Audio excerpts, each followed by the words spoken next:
hello, everyone. Welcome to Center Court. We have a great alumni panel for you.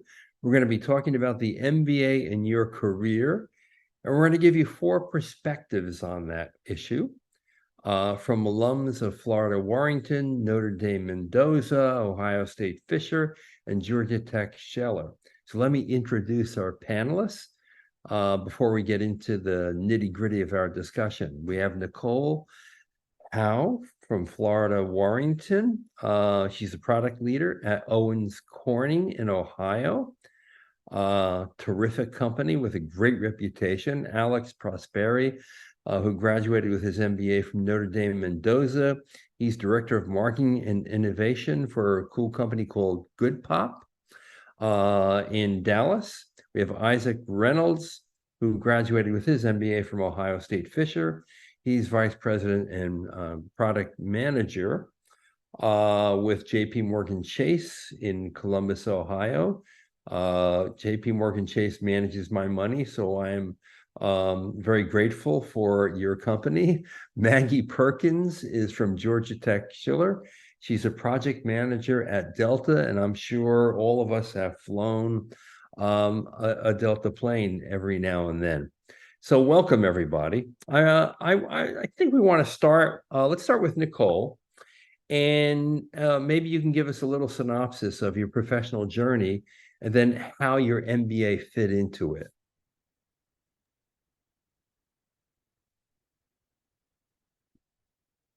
Oh, I think someone's on mute. You know, I'll never get used to that. Even graduating in 2020, one day I'll figure it out. But that's right.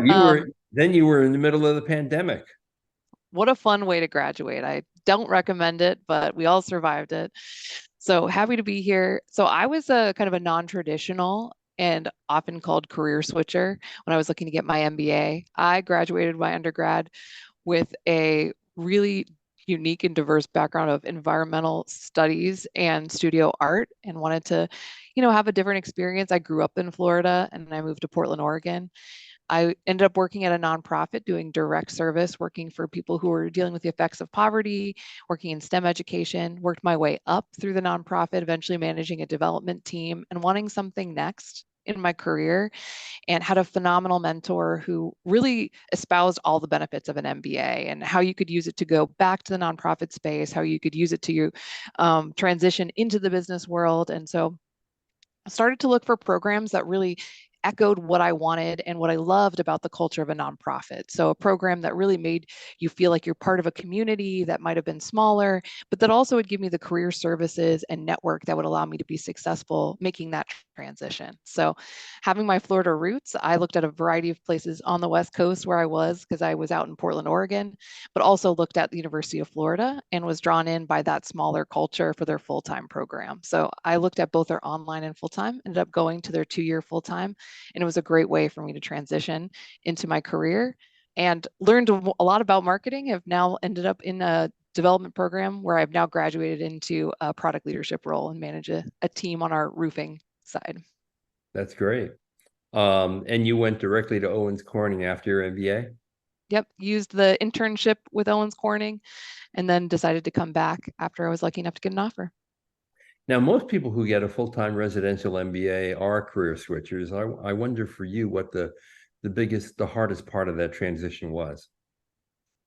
It always feels like learning another language. And I think part of it is translating the skill set you had before when you're making those career decisions of what's going to be the best match for you, but also marketing your skill set as you're going through the recruiting process. So I thought that having that really concierge experience of a smaller program helped me build those skills and prepare to interview, as well as take my experiences that were transferable, which I know now having kind of lived the process and gotten into the role, but getting those resources and network necessary to tell my story, I think was really helpful. Yeah. Now, Alex, you graduated from Notre Dame Mendoza. I think you immediately went to work for Unilever. And now you work for the last year and a half at Good Pop. Give us your sense of your journey and how the MBA fit into it. Yep. I went to Michigan for undergrad, which for anybody who's a football fan, going to Michigan and then Notre Dame for grad school was a very, very difficult. That was the hardest part of the business school was that. I started off working at 2 different agencies after undergrad on the sports marketing, event, and PR side. Loved it, awesome experiences, got to do a lot of really cool things, but realized the kind of world of public relations and communications was not what I wanted to do forever. So that was the primary impetus for deciding to go to business school, was just kind of wanted something a little more holistic and well-rounded. So I'm from Chicago originally, was living in New York, so was looking at schools in the Midwest. I was lucky enough to get into Notre Dame, and I think with the cachet and credibility that comes with the school, that was a pretty easy selling point for me. Went there and quickly realized, kind of to build on Nicole's point, leveraging the existing skill set I had to try to get something more. Brand management definitely seemed like the springboard for me, where I wanted to double down kind of all my recruitment and interviewing.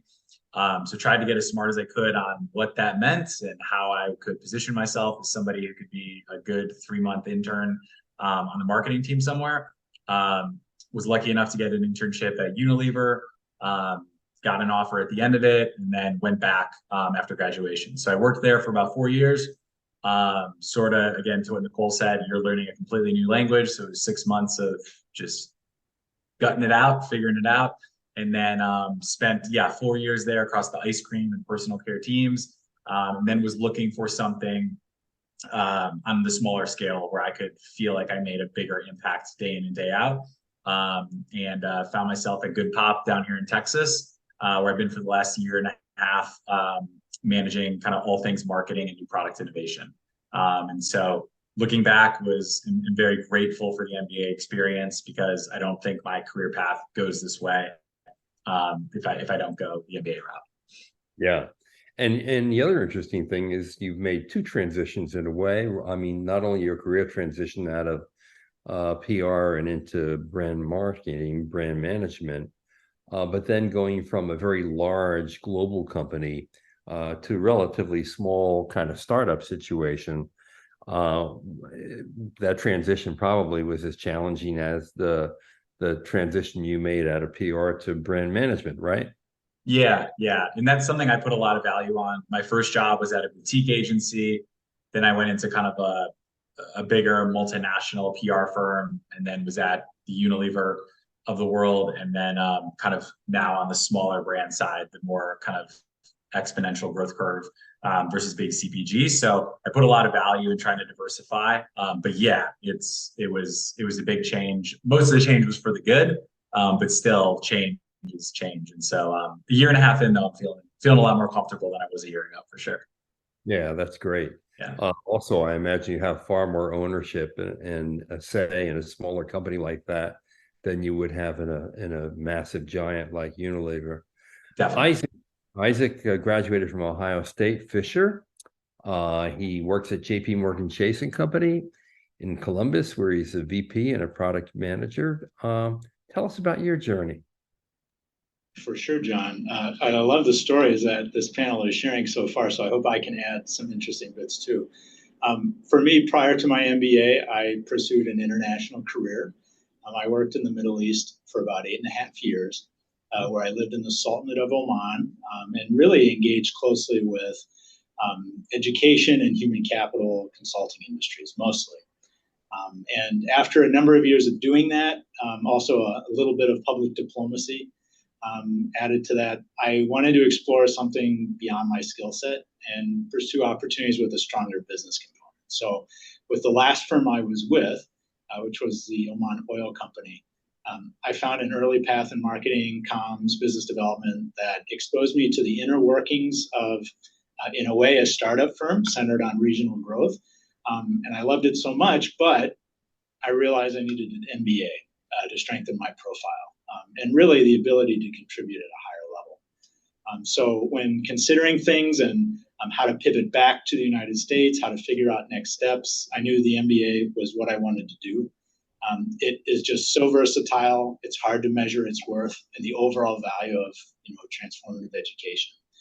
And so in my pursuit, never really questioned what I would do, but it would be an MBA. So I chose Ohio State at Fisher because it's literally at the heart of it all.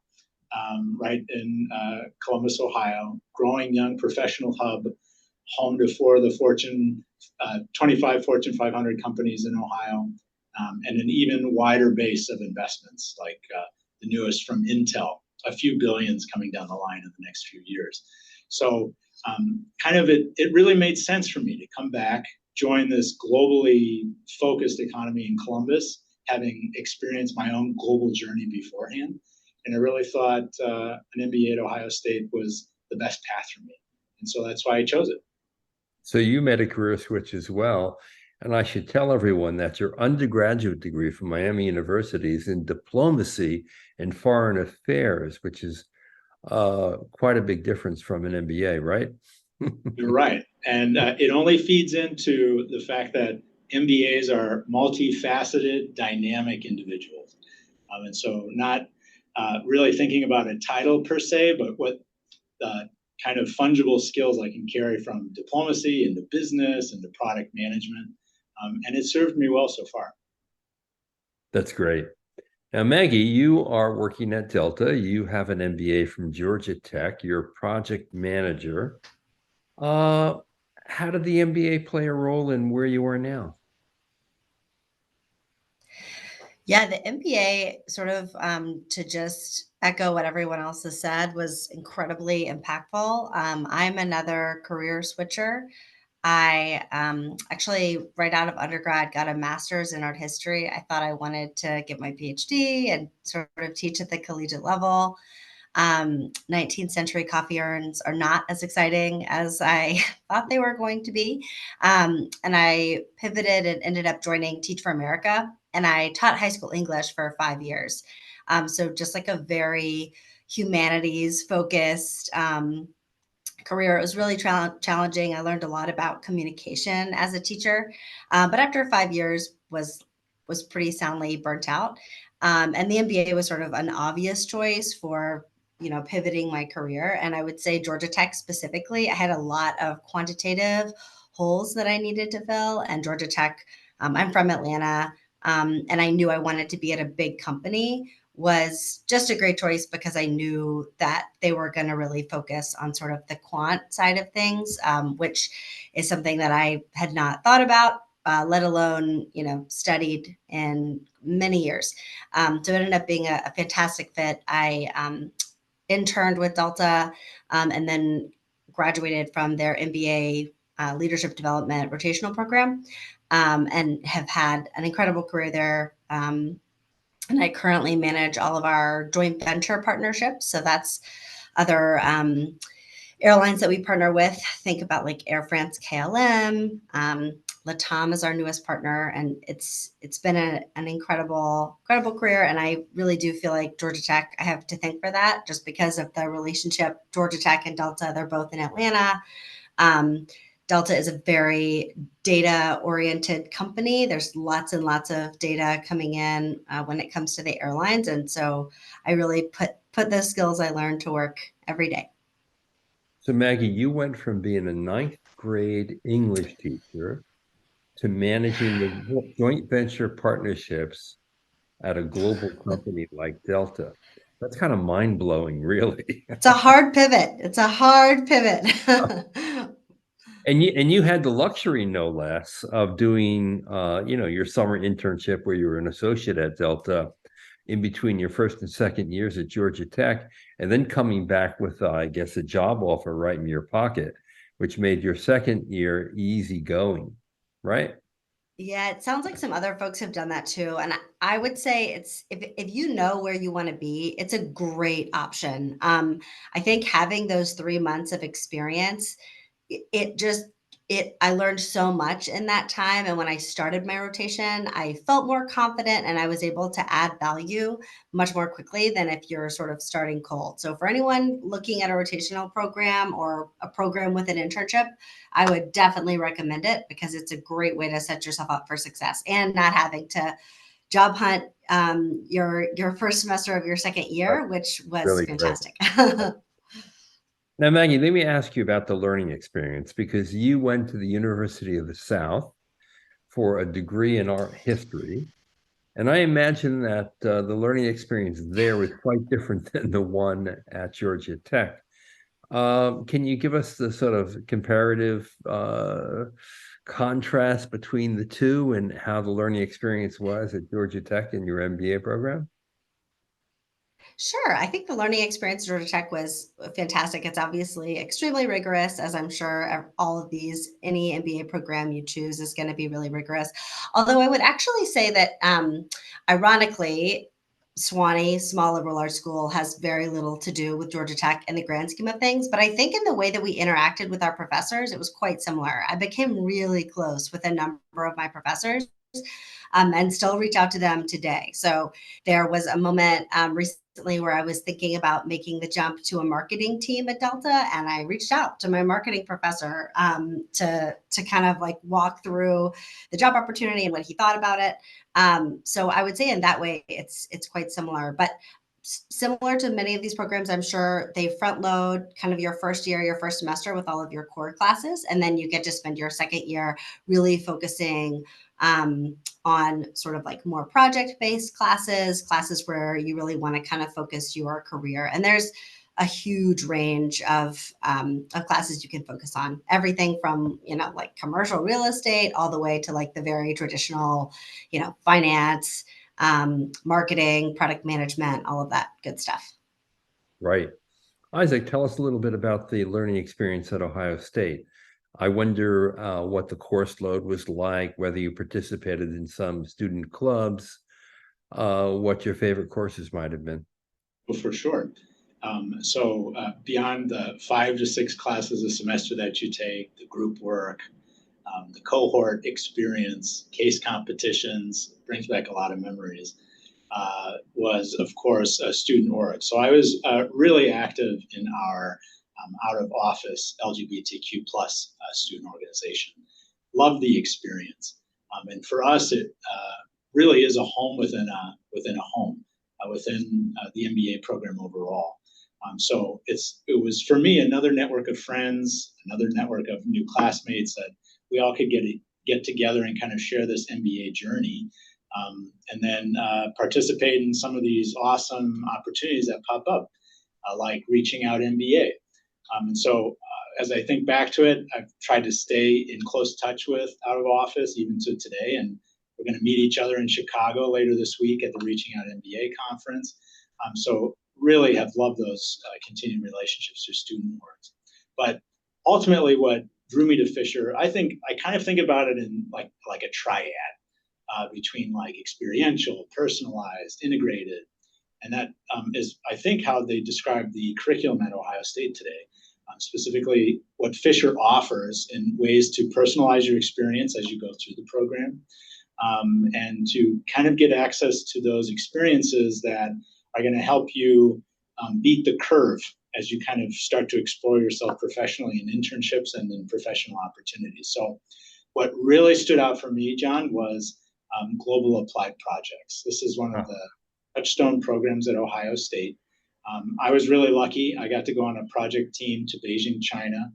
We consulted a Chinese real estate developer and got a front row seat really into strategies that firm was playing with just before COVID would strike, and no one knew it was coming.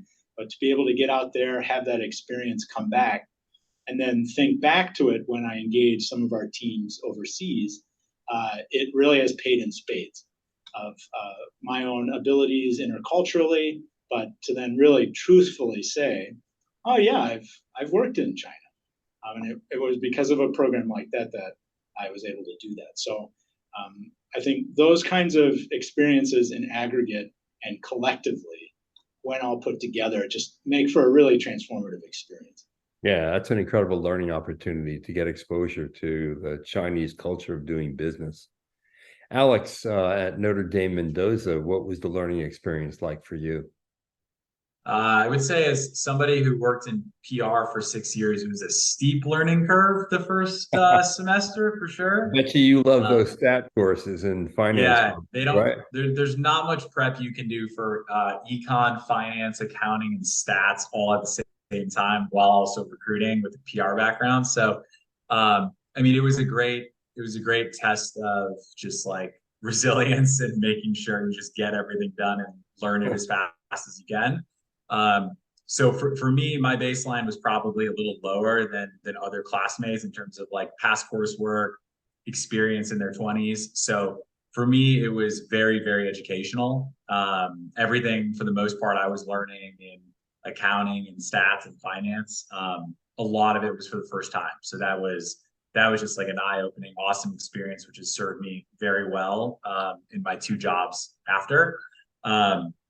To echo what Isaac said, I definitely leaned in really hard on the club side, the extracurricular side. I led our management club for a year, which is geared towards people who are looking for, like kind of Maggie, what you were speaking about, the leadership development programs or just kind of general management programs. And we worked really, really closely with the other club heads to try to find programming that hit a very wide swath of people.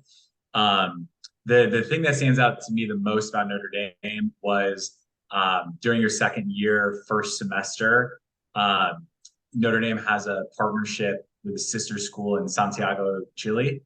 And if you wanted to, you had an opportunity to study abroad there for 6 weeks. And during the week, you would take classes taught by local professors in econ, finance, marketing, and Spanish. And then the weekends were on you to get your work done, but really on you to like go travel. So I was able to, I think, visit like 6 different countries in South America with classmates over like, the time of beginning of November to the holiday season. So learning and taking classes from professors in a different country was an incredible experience. And then really using the MBA to its advantage, which is like doing things that you're usually not able to do when you're just working in your 20s and 30s, which is learn and just travel and do really fun things like that. So overall, it was a really good combination of I felt smarter leaving it. I felt like I extended myself from an extracurricular perspective to try to do as much as I could for the university while I was there. But then also focused on trying to take advantage of things that an MBA gives you an opportunity to do. And whether it's like the examples Isaac mentioned, or, I mean, every school kind of has its own secret sauce with that thing. So it was very keen on me to take advantage of it and use it also as a way to just build really good relationships with your classmates too. Yeah. Sounds like your time in Latin America was a lot of fun. Yeah, definitely. Nicole, what's the secret sauce of the MBA experience at Warrington? Well, I can echo a lot of what was said. I think there's phenomenal classes, especially as someone who had never taken a business class before, getting to get all those foundational learnings and having professors that were really engaged and passionate was a great piece of the experience. We have global immersion opportunities that people can go, but where I spend a lot of my time and what I'm really passionate about is wanting to have really applicable applications and experiences as I went and got to do case competition. So like Isaac mentioned, I thought that was something we do really well and are passionate about at UF. And I got to do 9 different ones, including tryouts. And it was such a great real world application across all of those people, getting to work with teams you've never worked with before, collaborating, struggling with real world challenges, being in front of leaders, understanding that executive presence and how to persuade. And it's such a key piece of what I do every day now as a product leader who is going in front of those kind of same type of stakeholders. So that was such a way not only to build skills, but confidence as someone who really did struggle with some of the imposter syndrome challenges as you're going from one industry to another. And I also really was passionate about getting involved on campus and giving back because the culture is especially in the full time of a smaller program, being able to share things that I was passionate about, being involved with our Women in Business organization and some of the different student organizations. We have what we call Gator MBA Gear, which is a student-run business. So you learn some of that entrepreneurial side skills.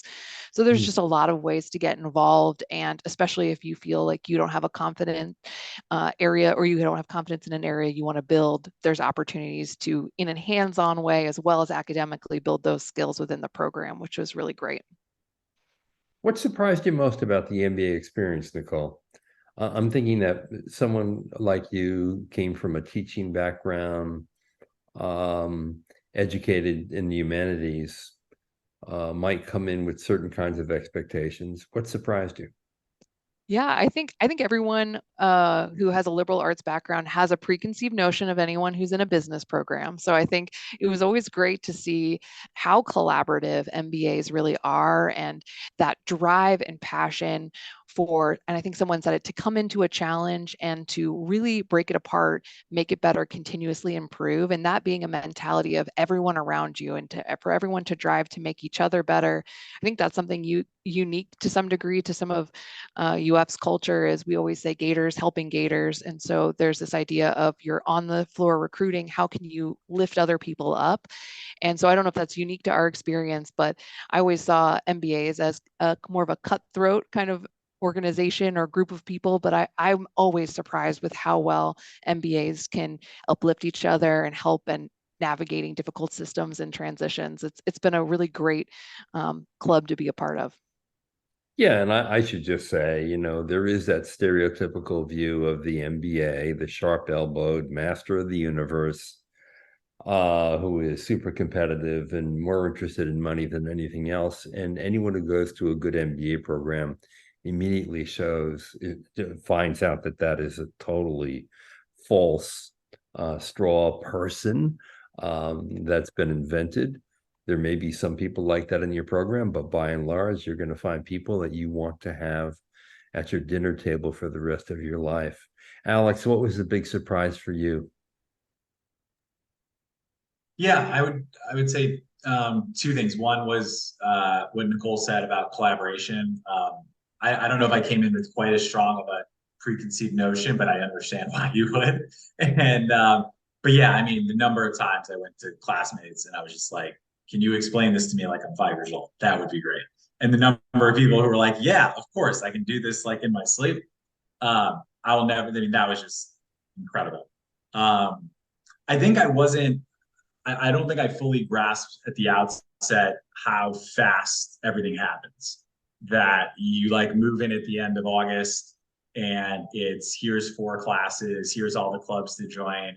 And oh, by the way, I know it depends on the school, it depends on what type of job you're recruiting for, but at least when I was there 5, 6, 7 years ago, like it was, okay, I hope your resume is ready to go. Like it's time to start selling yourself. Right. So I think the ability to multitask and just jump from one thing to another and remain hyper focused when you're working on that one thing, that was a quick thing to just grasp. But I don't think like going in, I think people told me like, hey, there's like a lot that happens in your first semester, and you're like, okay, cool. And then you get in, you're like, oh my God, I have like midterm tonight and then 3 interviews tomorrow. Okay, cool. This is drinking from a fire hose, right? Exactly. Isaac, what most surprised you about Ohio State Fisher? Sure. I think, honestly, I was really surprised how what I felt was a tight-knit group community at Fisher. And then Fisher itself, how much it could punch above its belt and deliver really a best-in-class experience and outcome that at least I feel rivals most MBA programs. For me, like, I think back to my cohort and where they are today. Some are with tech firms or banks as product managers. Some are in prestigious consulting firms. Some went to healthcare juggernauts to work in finance. But really, it all comes back to the quality of our experiences at Fisher, having been the direct contributors to our success. So I always like to describe it as thinking of having a combination of like the immense resources of one of the largest universities in the country, and then pairing that with what really is a small cohort of passionate, kind, authentic MBA students, really focused on getting an individualized education and figuring out how they can get the best of both huge university and small attentive cohort of students. So really was surprising for me. Now, as an alumnus, it's not surprising for me, but knowing of the unique culture that the program represents, the best I can do now is make sure people know as they start their journey of just how unique of an experience it is. Yeah, definitely. And Maggie, your big surprise, what was it? Yeah, I would definitely echo what Alex said about how quickly things move. That is for sure the case. I would say what surprised me about Georgia Tech specifically was like really high quality people. I thought it was going to be just like a pretty nerdy crowd. And that was like very focused and not particularly collaborative. That was complete bias on my part. And I say that like I ended up, I am married to someone that I met in my MBA program. He went to undergrad at Georgia Tech, like mechanical engineer. Like he is definitely like that person. But I think what I was surprised is like people were so collaborative and so just like excited to learn about other people and their passions and what they were interested in. And I would say that was the other surprise. It's just like the diverse interest.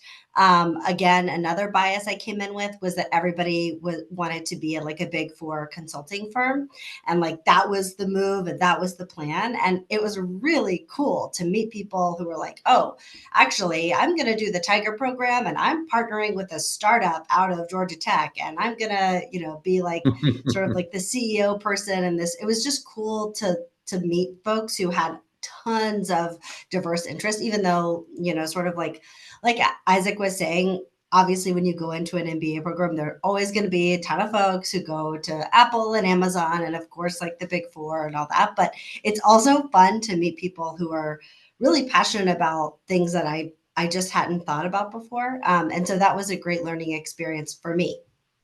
Yeah, and I think the diversity of the student body in a good MBA program gives you that broad and deep range of both people with work experience that they're bringing to the program that they share with others, but also diverse interests and passions that make the experience really multidimensional. Nicole, I wonder if you're, thinking back at your MBA experience, I wonder what hallmarks there were that you might identify that have had the most impact on you in your career. Yeah, I think I can probably put that to two things. One being the career experience at the University of Florida. It's just so concierge. It really matches you where you are and how you come in. And they do great job of making sure you understand where you want to go. I always joked I didn't know what I wanted to be when I grow up, and some days I still don't know. But I think giving you that skill set to articulate your story, understand what is possible in that world, especially as a career switcher, was just unmatched. And it allowed me to really target what I want to do even as I've exited the program and as I've exited my internship and now being within an organization, I'm better at articulating what I really like to do, what I want to do, and then also advocating for myself as I move through those roles. And so I think having good exposure to those skill sets, how to interview, how to interact and network are just really easy to continue to transition throughout your career. And I owe a lot to the Career Center and the team at the University of Florida. And the other piece would be case competitions and preparing us both in the classroom and in those extracurriculars and how to communicate, how to challenge appropriately, especially with people at your same level and above, how to articulate your solutions and how to really dive into complex problems. Like I said, I often struggled with, do I have the skill set? And being able to go through those repetitions, get that experience in a safe environment with people with really deep finance knowledge who are coming in or really great understandings of human capital. I could learn so much from my cohort using those experiences and share what I had.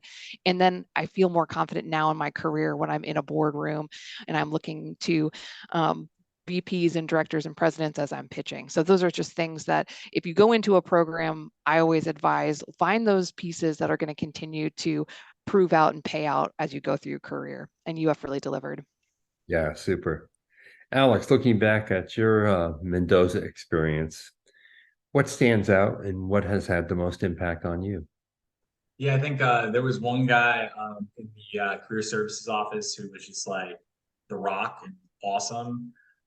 He teaches you how to sell yourself, and it's like it. I don't think I realized how important that was, both throughout like the interview process to get into Notre Dame, but then also the internship interview process, and then when you're doing your final presentation at full time. It seems so simplistic, but thinking back to the people who like had success with recruiting and the people who maybe struggled, like the ability to sell yourself, that's like 90% of the battle. So I think that in and of itself is something that absolutely has stuck with me. The second was, I didn't know this going in, but like looking back, Notre Dame is around for full times 120, 130 students. It's on the smaller end. But I think what's like so magical about going to school there is, South Bend is not a major metropolitan. So when you are with your classmates, like you're with your classmates, there's no one like, if everyone's going out together. If people are going to someone's house, everyone's going together. So there was like an intimacy with that. And I think I learned about myself through that I like those experiences where I'd rather be like in a smaller group of people where I know everybody than a giant group where I just have like a couple close friends but don't necessarily know everybody. And I think everybody's MBA preferences and experiences are totally whatever they want them to be. But I think that was something looking back is probably part of the reason why, like at some point I was ready to join a smaller company, is that experience in Mendoza where I liked being, really close with all the people there. Yeah, great point. Isaac, what about for you at Ohio State Fisher? What were the hallmarks of the program and how does it impact you today? Yeah, well, walk into any airport and scream OH, and you're about to hear a whole bunch of IOs on the other end. I think as an alumnus now, I think back to that Fisher experience, and really, and because I live here today, I think about where it's located, the hub status of Columbus, its brand recognition, and then that expansive alumni population that even as an alumnus, I feel like it pays back even more now that I graduated from the program than when I was in it.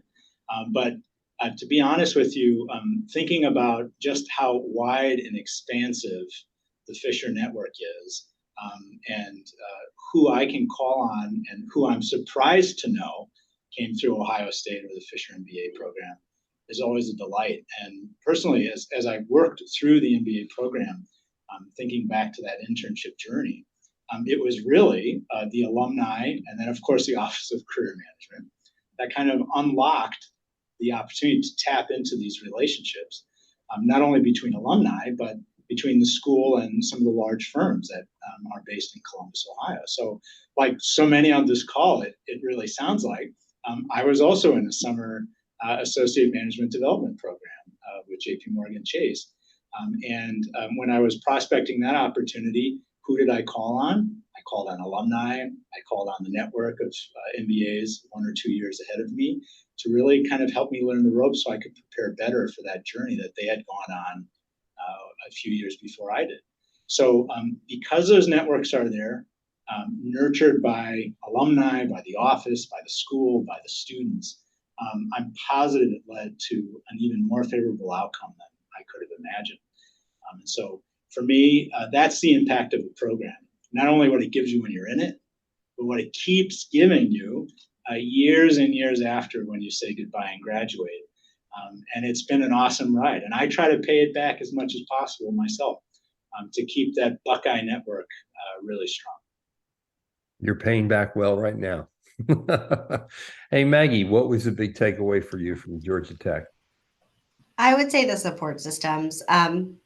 To echo what, it sounds like a lot of folks have said, I can assure you that as a high school English teacher, I was not prepared to interview for, for any company. It took a lot of work. And I had really, I was ambitious. I really wanted to be at Delta. I knew it was really competitive and I still believed it was what I wanted. And I would not be here if it weren't for the career services. The coaching, the one-on-one time, the, hey, let's get coffee. I really built a network, not just with my own career advisor, with whom I had a fantastic relationship, but with like the entire team. There were a couple of occasions where my coach would say, hey, in order to really prep, or who's going to be great at this is this other person. And I think, sort of like through the career services, it bled into like our student class, which was also pretty small. I think there were about 80 or 90 of us, and totally echo what Alex said. The small size led to a real closeness, and I think just a warmth, honestly. And I don't know if that's part of just like good old, I don't know, Southern hospitality, but we became really close, which was great. Now, the people who are watching us and will watch us are largely people who were in your shoes years ago. So I wonder if we can like push the clock back, and if you can remember your journey of applying to business schools and trying to get in and what that was like. And out of that experience, offering a little bit of advice, perhaps, to the current crop of applicants. Maggie, what would you say to them? I would say the most important thing for me, the most important thing when you're thinking about an MBA program and how to get in is your why. So really having a super clear vision of why you want to get an MBA. And I think if you understand your why, that's going to drive everything else. And it's going to help you make the right choice when it comes to which MBA program to choose. So I would say knowing your why is really important.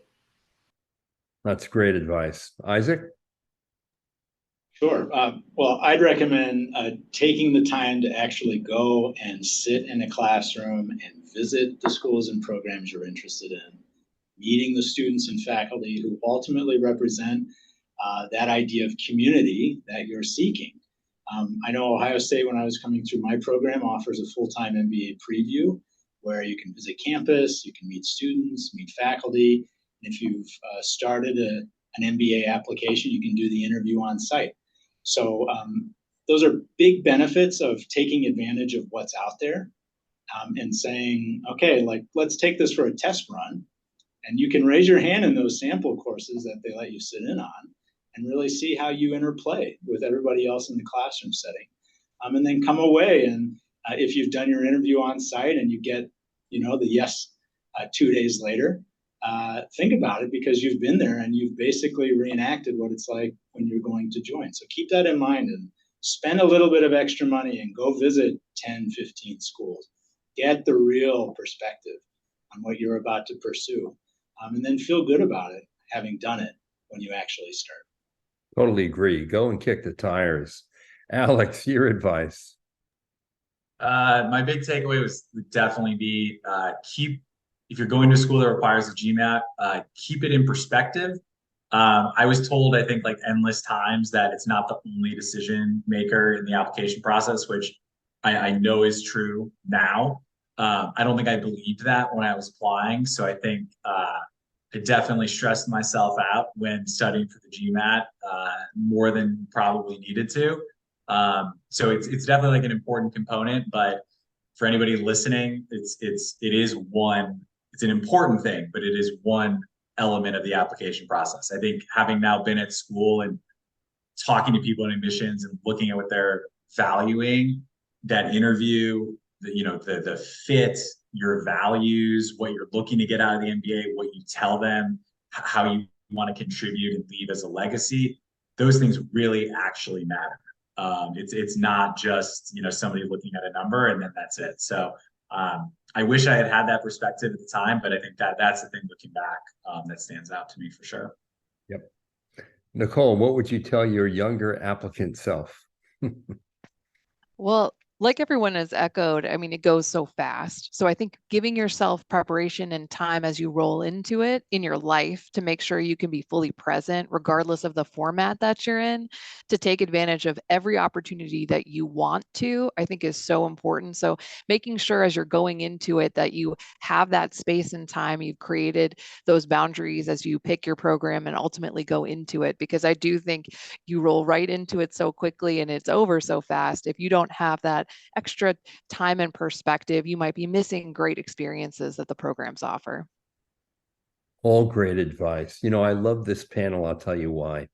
All four of you are evidence that the MBA can be a truly transformative experience. All of you totally changed up your careers, pursuing things that you really wanted to do with your lives, reevaluating where you were, and being introspective enough to take a new path. And that's really what a great MBA education can do for you. So Nicole, Alex, Isaac, and Maggie, thank you for being with us. Really appreciate it. Loved your stories and your insights.